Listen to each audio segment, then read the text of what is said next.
event's a culmination of some research that we've been undertaking, looking at how sports clubs recruit volunteers from outside their clubs. There's lots of investment and public attention being focused on encouraging volunteering into sport on the back of the Olympics and Paralympics, but very little, if anything, was being done at the club end to say where are these volunteers going to go and are they going to be looked after and welcomed if and when they arrive.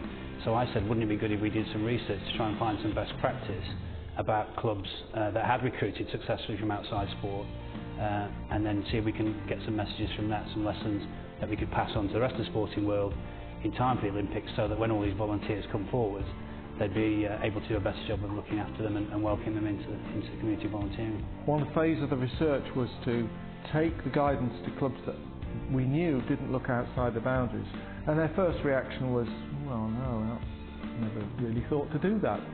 But once they'd seen the guidance, they thought, hey, this is good. We never thought to do, oh, we're going to do that. And so it was like a light bulb moment.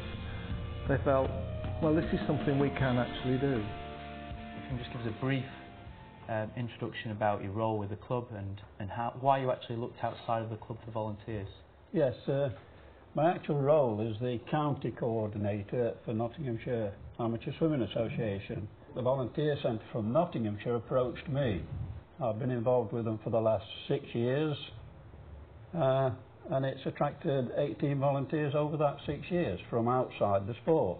So my name's Chris Nelson. I'm club secretary for a local grassroots football club. Our finding, as the club is growing quite quickly, year on year we're adding 2 or 3 additional teams, which of course brings its own ministerial overload. Although we generally got good support, we identified fairly quickly that actually it was a limited pool and we had to find ways to actually look outside of the club. As a volunteer may step into a volunteer centre and ask what volunteer roles there are, it could be quite daunting actually to be given the information of, well, there's 22 clubs there, take your pick.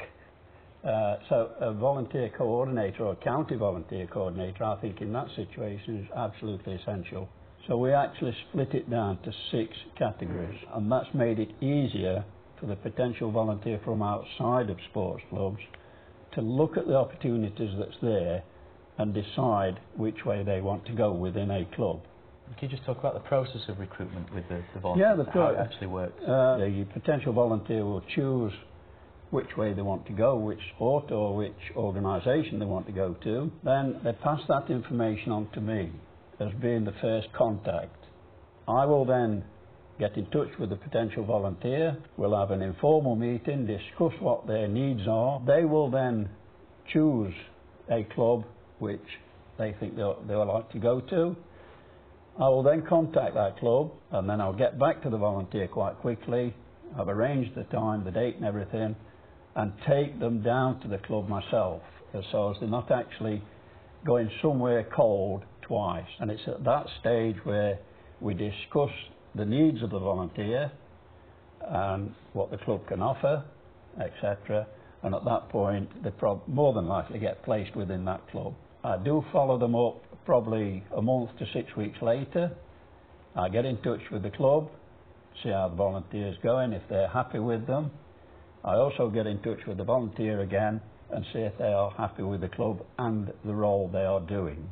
So in Bedford there is the Mid-Beds Community Voluntary Services, and it's staffed by some very, very capable individuals there who are very keen on helping organisations like ours actually get the best out of the volunteering services available. I was made aware of training bursaries that would help us achieve our FA accreditation, £500 a year effectively, to further the training and development of the volunteers that we had.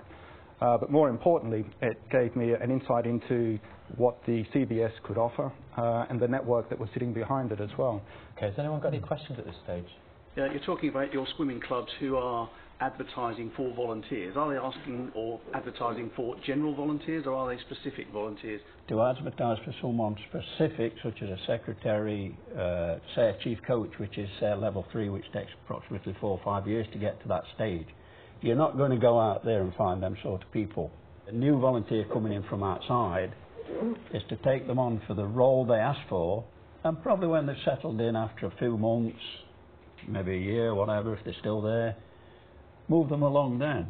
The majority of people that you were recruiting via the volunteer centres, are they from the sport originally anyway? They got a background in swimming? Or? No, I've only had one actually with a background of swimming.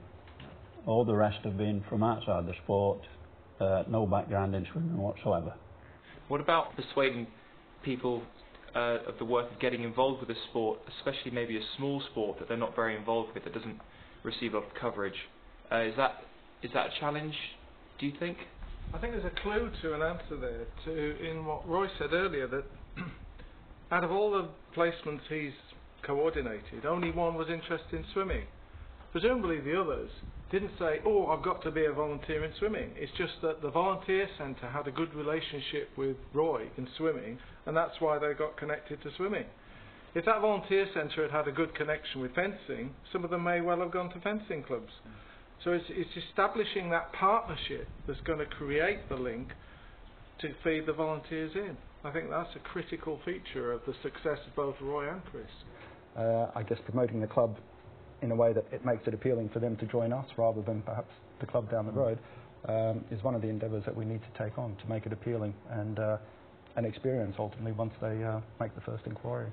The FA, for example, thefa.com, there is a wealth of information there. If you were to go into the, I think it's get into football section, there is a lot of information there about establishing a club, running a club, where funding might be found, and I would certainly encourage anyone to have a look around on the FA website and perhaps just see how they're going about doing it. I think they deserve an excellent round of applause. Today what I'm really going to take away is how other sports have used volunteer coordinators to start pulling people from outside the sport into their clubs. It was really interesting to hear about the swimming and the football, how they've used the volunteer centres, and it's about having that one-to-one personal attention to actually take them down there, be a face and familiar to take away the barriers really. A lot of our volunteers are drawn from the sport, so we don't always capture the skill base that we need.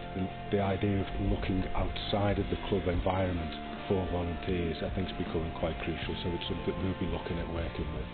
So linking up to our county sports partnerships and then volunteer centres and identifying those people. The emphasis on recruiting individuals and expertise from outside of sport to come in and volunteer within sport is something that as an NGB we've been trying to advocate without any such resources, so it's good that there's now some resources and workshops. The main idea of the toolkit is it's not aimed at the volunteers themselves, it's aimed at the people who work with volunteers, sports development officers working for national governing bodies or county sports partnerships in particular, so that they can put on their own sort of club seminars, club forum, or use it at existing events to raise the issue. I'm going to try and engage with a few clubs that are interested at present. I'm going to meet with and sort of go through some of the resources that are available, some of the ideas on how you can recruit, looking at recruiting outside of clubs, ways of rewarding individuals and trying to retain them as part of the club.